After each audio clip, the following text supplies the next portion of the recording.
Hi guys, welcome back to buggy life style vlogs. Welcome back to my kitchen. ఈరోజు recipe ఏంటి అంటే పూరీలోకి the best chole curry అయితే నా స్టైల్లో చూపిస్తాను. వచ్చేసేయండి. అస్సలు చాలా అంటే చాలా బాగుండిద్ది చోలే కర్రీ పూరి. ఎప్పుడైనా ట్రై చేయకపోతే ట్రై చేసేసేయండి. ఓకే, రెసిపీలోకి అయితే వెళ్ళిపోదాం. వచ్చేసేయండి.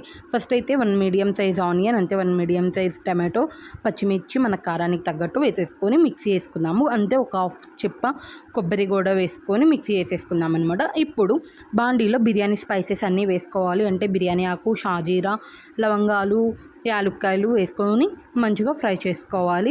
దాల్చిన చెక్క కూడా వేసుకొని మంచిగా ఫ్రై చేసుకోవాలన్నమాట. ఫ్రై చేసుకున్నాక ఒక మీడియం సైజ్ ఆనియన్స్ని చిన్న పీసెస్గా కట్ చేసి, అంతే పచ్చిమిర్చి ఒక 2 కూడా ఇట్లా కట్ చేసుకొని వేసుకొని మంచిగా ఫ్రై చేసుకోవాలన్నమాట.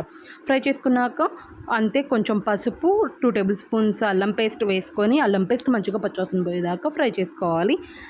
ఇక్కడ మంచిగా ఫ్రై చేసుకుంటేనే ఇవి గ్రేవీకి అనమాట. అంటే ఇప్పుడు టమాటో పేస్ట్ ఇవి వేస్తాం కదా, ఇది మంచిగా ఫ్రై చేసుకోవాలన్నమాట. పచ్చి పచ్చిగా ఉంటే మాత్రం అస్సలు కర్రీ బాగోదు. ఇప్పుడు ఇందాక వేసుకున్న పేస్ట్ కూడా వేసుకొని మంచిగా గోల్డెన్ బ్రౌన్ కలర్లోకి వచ్చేదాకా పేస్ట్ని ఫ్రై చేసేసుకోవాలి. ఇప్పుడు సాల్ట్, అంతే కారం కూడా వేసుకొని మంచిగా ఫ్రై చేసుకోవాలన్నమాట. సాల్ట్ వేసే క్లిప్ మిస్ అయింది, అందుకనే ఇక్కడ లేదనమాట. సాల్ట్ అయితే వేసాను నేను కారానికి ముందే, చూసుకొని వేసుకోండి. ఇట్లా మొత్తం ఫ్రై అవ్వాలి. గ్రేవీ మొత్తం ఇట్లా ముద్దగా అయ్యాకే వాటర్ అనేది మనం యాడ్ చేసుకోవాలన్నమాట. నేను వాటర్ యాడ్ చేసే ముందు ఒక స్పూన్ ధనియాల పొడి అయితే వేసాను.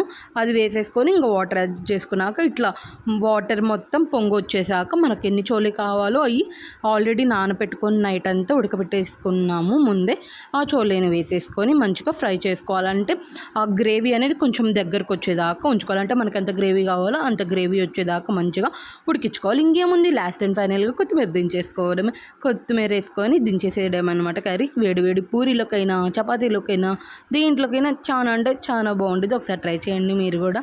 నచ్చితే ఒక లైక్ చేయండి, అంటే సబ్స్క్రైబ్ చేసుకొని వెళ్ళండి. అస్సలు మర్చిపోద్దు. మళ్ళీ ఒకసారి మరో రెసిపీతో మళ్ళీ కలుసుకుంటాను మరి. Okay, bye.